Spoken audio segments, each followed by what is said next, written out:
I've already lost count of the days since they relieved me of duty. Strange how years of your life can just vanish in the blink of an eye. And in a flash, you've got nothing but time. Time to reflect on everything that's happened. Hard to believe it's been only a few years since this all began. We were testing out the Normandy, Captain Anderson's new ship, when the distress call came in. An Alliance patrol on Eden Prime had been attacked. They'd seen something they couldn't explain. And whatever it was massive. I hit the ground with my lieutenant, Caden Olenko. A good kid, loyal, by the book, with a talent for biotics.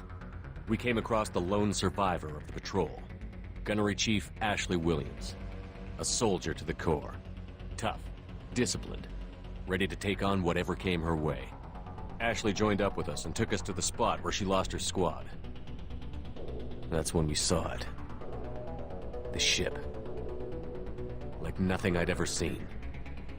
It was massive, scorching the colony and everything around it as it blasted away. We followed the path of destruction to an artifact, a beacon left by a long-dead race called the Protheans. The colony had dug it up, and whoever attacked them had tried to take it. Chief Williams made the mistake of getting too close. It hit her with some type of energy. I grabbed her and threw her out of the way. That's when it hit me. Hard. Every muscle in my body went rigid. I couldn't move, could barely breathe. Everything went black. And then I saw something. A vision. Dream. A nightmare. By the time I woke up, we were halfway to the Citadel on our way to meet the Council. I was expected to explain what I'd seen. Anderson came along. So did Adina, our political representative on the Citadel. With those two heavyweights, it seemed reasonable we could persuade the Council that the ship we'd seen was a potential threat, as was the individual behind the attacks. The main suspect for the Eden Prime massacre was a Turian Spectre named Saren. He'd been seen by one of the survivors from the colony at Eden Prime, and there was some evidence to suggest that the ship was connected to Saren. But even Adina's pointed accusations weren't enough to convince the Council. They just couldn't believe one of their chosen elite Spectres could be guilty of something like that. They needed proof, which meant I needed proof. Fortunately, I wasn't alone in my search. Garrus, another Turian, wanted to help. A top agent for Citadel Security. Despite orders from his superiors that he shouldn't get involved, he told me he was suspicious of Saren, and he had some useful leads. More importantly, he was willing to share them. That led me to Rex, the biggest, nastiest-looking Krogan bounty hunter I'd ever seen. He turned out to be more than just a brute. It was his intel that led to a fugitive with incriminating evidence on Saren. The fugitive turned out to be an energetic little Quarian named Tali. A tech expert with a knack for hacking, she'd procured some information on Saren. Evidence that proved Saren was dirty. Tali's evidence proved that Saren was responsible for the massacre on Eden Prime, and that the immense warship we'd spotted was in fact Saren's flagship. But it went much further. Saren was trying to find a way to bring back a race of sentient machines from dark space. Machines allegedly responsible for cleansing the galaxy of all organic life. These Reapers were blamed for wiping out all life 50,000 years ago, including the Protheans, then disappearing back through the mass relays to dark space, leaving no trace they'd ever been. That explained why Saren was after the beacon, and it made some sense out of my visions. But not much else. We couldn't convince the Council that the Reapers were a threat, but they agreed Saren had to be stopped. They stripped him of his Spectre status and gave me the honor of becoming the first human Spectre. My first task? Bring down Saren. Anderson decided to stay behind, giving up his ship, the Normandy. He told me I would need it more than he would. He also pointed me in a direction. Liara, a Prothean expert, adept in biotics, and maybe most importantly, daughter of Benezia, Saren's top lieutenant. And like most Asari, as beautiful as she is intelligent, and born with a unique ability to meld with other species. Liara was able to help me decipher some of the vision the beacon had given me. Nothing concrete, but it gave me some clues. And a new appreciation for the Asari. Her technique for accessing my vision was unexpected, but not at all unpleasant. Ashley was a little concerned about the connection I shared with Liara. As commander, I knew either relationship had the potential to interfere with the mission.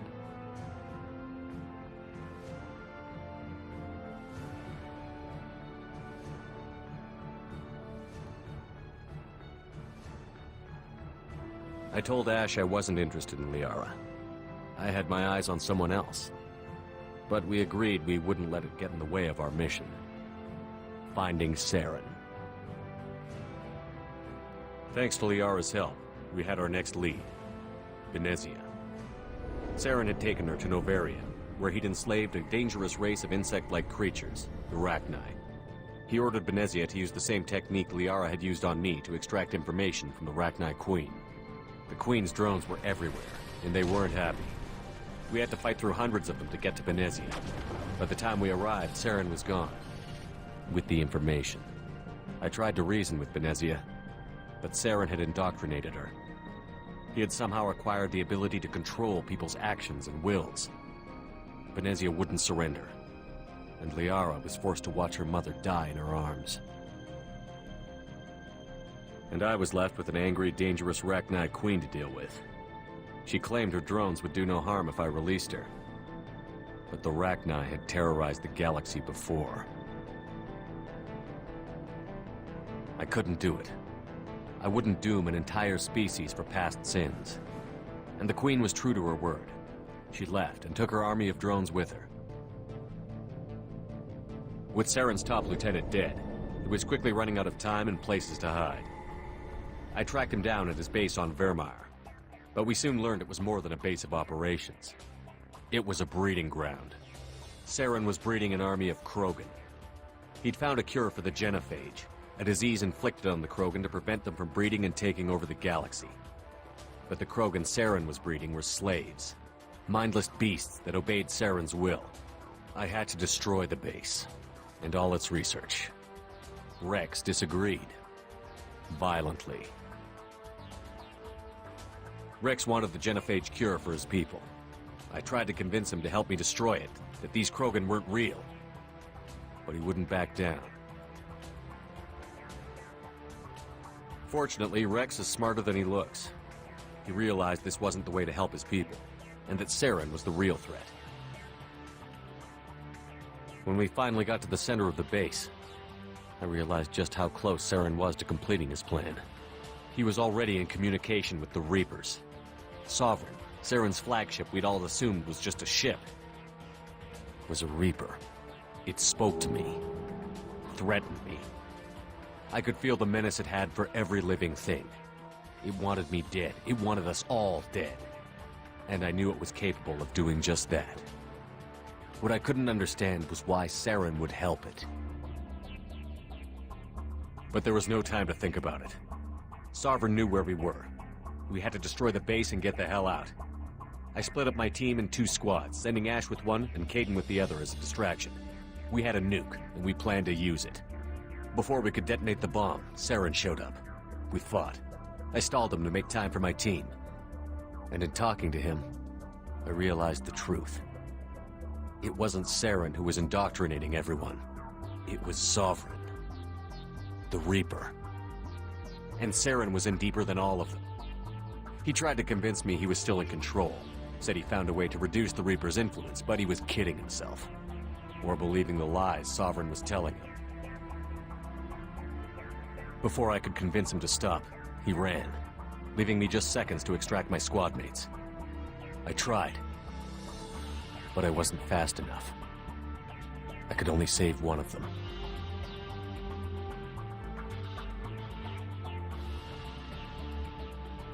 Caden was a good man, and a great soldier. But I had to choose, and I chose Ash. That was the last time Saren would slip away from me. I knew then, the next time we met, one of us would die.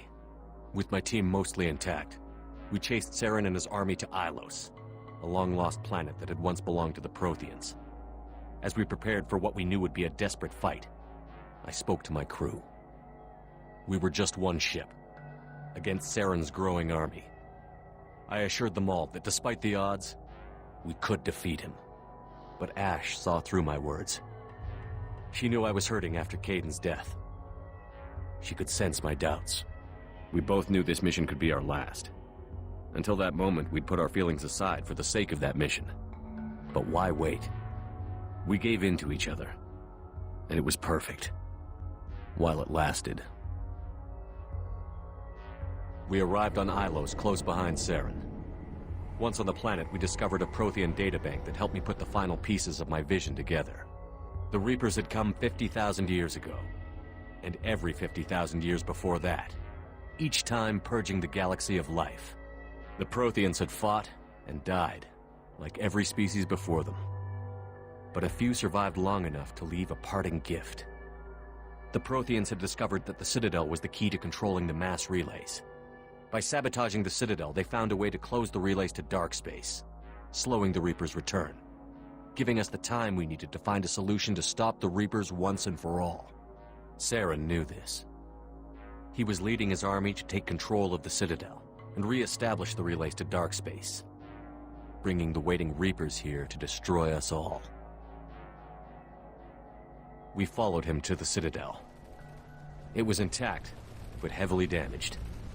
He had caught the Council fleets by surprise, and they were only now regrouping. And with Sovereign as his flagship, there was little hope the fleets could counterattack with enough strength to take back the Citadel. But Saren was done running, and I was done chasing him. As the Alliance and Citadel fleets battled Saren's army outside, I cornered the Turian bastard in the Citadel tower and confronted him. He died believing that the Reapers would save him. As I fought to regain control of the Citadel, the Council's flagship, the Destiny Ascension, fell under attack. Despite Saren's death, Sovereign and Saren's army continued to fight. The Council was aboard the Destiny Ascension, and they were requesting assistance. But I knew in order to help them, I would have to put our human Alliance fleet in jeopardy. The Council could be replaced. The fleets were needed here and now if we were going to defeat Sovereign. Even with the Citadel back in my control, Saren defeated, and the Normandy leading the combined galactic fleet, the battle against Sovereign, a single Reaper, was relentless.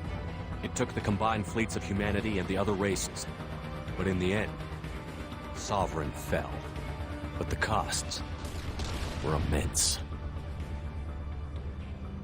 While humanity's efforts in the war earned us our first seat on the Council, it was a hollow victory.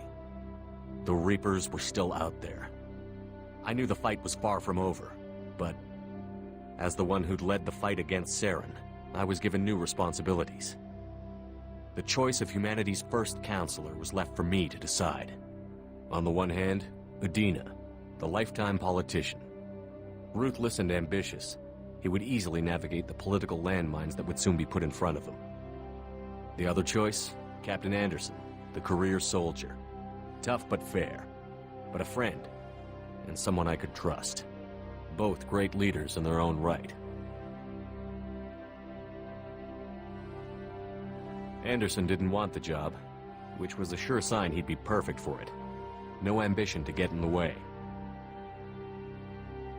The war was over. The threat had passed. In time, the Council would rebuild itself. The Citadel could be repaired. Even the pain of lost friends would fade. But none of that mattered if the Reapers were still out there. And if they were all as powerful as Sovereign, we had to find a way to stop them. I had to find a way. I gathered my crew, took my ship, and went in search of answers. Officially, the Council would only say I was assigned to cleanup duty, rooting out any remnants of Saren's army. But the Geth and Saren were just the beginning. The Reapers had other plans. A few months after the battle for the Citadel, while we were on patrol, we were attacked by an unknown vessel. Before we knew what was happening, we were disabled and forced to abandon ship. The Normandy was destroyed. We lost a lot of good people. I almost didn't make it myself. Technically, I was as close to death as you can get. By the time my body was recovered, there wasn't much left.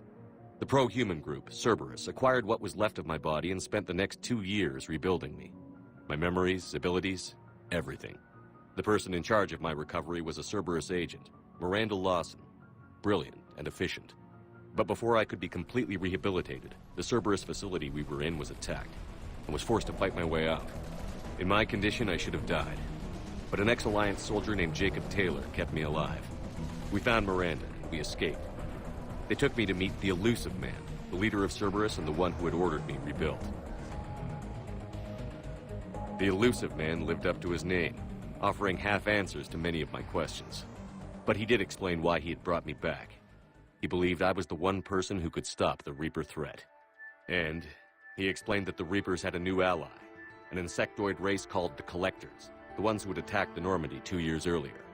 Since that time, they'd been systematically abducting entire human colonies and taking them beyond the Omega-4 relay, a place that no ships other than Collector ships ever returned from. The Elusive Man wanted me to find out why humans were being abducted, and to end it.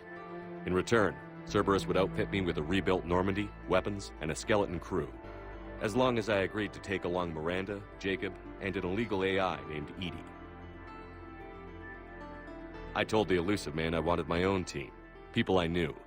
He already had a list of individuals that he wanted, people that might be willing to go on a suicide mission, to head beyond the Omega-4 relay and face the unknown. It was an interesting list. Ex-convicts, assassins, experimental scientists. In the end, it was my choice. It would take time and effort to recruit them all, and with more humans disappearing every day, I wasn't sure I should bother. I decided I needed all the help I could get. Recruiting the team took me all over the galaxy. Along the way, I met some old friends. They were quick to join, despite the risks. As for the rest, finding them and convincing them to join me on a suicide mission was difficult. But keeping them from killing each other was next to impossible. They only had to stay alive long enough to complete the mission. I wasn't sure what difference it would make if they were happy doing it.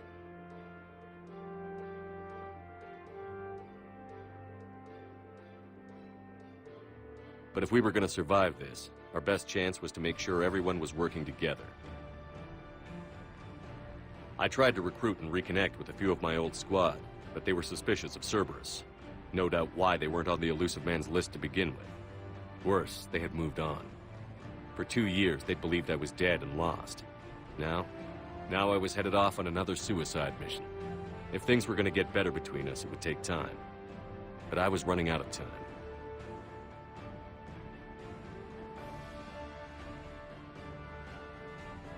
Maybe once the mission was over, we could try to reconnect. With most of the team recruited, we were getting close. We just needed to figure out how to survive the Omega-4 relay. Our best chance came when we discovered a damaged collector ship. We went in knowing it could be a trap, but we had to try. What we found there was almost unbelievable. The Collectors weren't a new race at all. They were the twisted remnants of the Protheans, slaves of the Reapers, and humans were the next target. The Collectors were abducting tens of thousands of humans for the Reapers, and unless we could find a way to stop them, we'd end up just like the Protheans. We had to escape before we could find out the secrets of the Omega-4 relay, but we were more determined than ever to put a stop to the Collectors. All we needed now was a way through the relay. Edie had figured out what we needed, and the Elusive Man knew where to find it. We stole parts from a derelict Reaper to mask our ship's signature, to make the Normandy appear as a Reaper and allow us safe passage. As soon as we had what we needed, Joker and Edie began testing.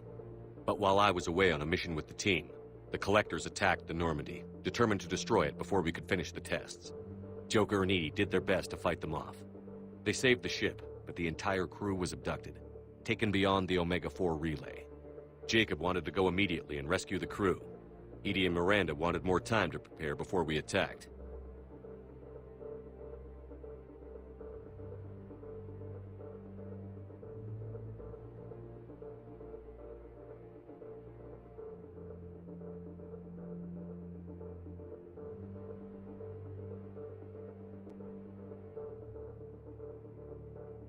We only had one chance to attack the Collectors. I knew we had to be ready before we went, even if it meant sacrificing the crew. I gathered everyone to go over the plan.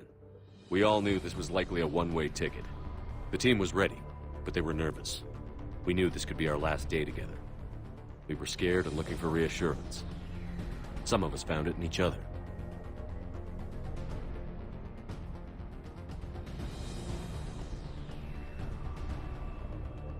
But I went to my cabin to be alone, to prepare for the attack, go over every detail. I had to make sure we were ready. The day of the attack, everything went as planned. At first. The Normandy made it safely through. As we scanned the wreckage of all the ships that had failed before us, we found what we were looking for. The Collector base. And guarding it, the ship that had destroyed the Normandy 2 years ago, and almost ended my life. But this time, we were the attacker. And the Normandy was equipped to deal with it. We took some damage, but destroyed the Collector ship, and made our way to their base. We knew the fighting inside would be brutal. We arrived intact, but the team wasn't strong enough to withstand the assault. Eventually, we made it to the heart of the base. To this day, I can hardly believe what we saw there. The collected humans had been dissolved, transformed and repurposed to create the frame for a new Reaper. A massive human Reaper abomination. We had no choice but to destroy it. The battle caused severe damage to the base, but we needed to destroy it completely. As I prepped explosives to finish the job, we received a message. The elusive man. He didn't want us to destroy the base at all. He wanted to preserve it. He wanted to study how the humans were transformed into the abomination we'd seen. To use the technology of the Collectors to help defeat the Reapers.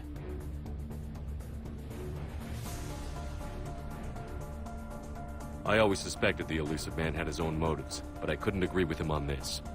We had stopped the Collectors. We would find a way to stop the Reapers without sacrificing our morality in the process.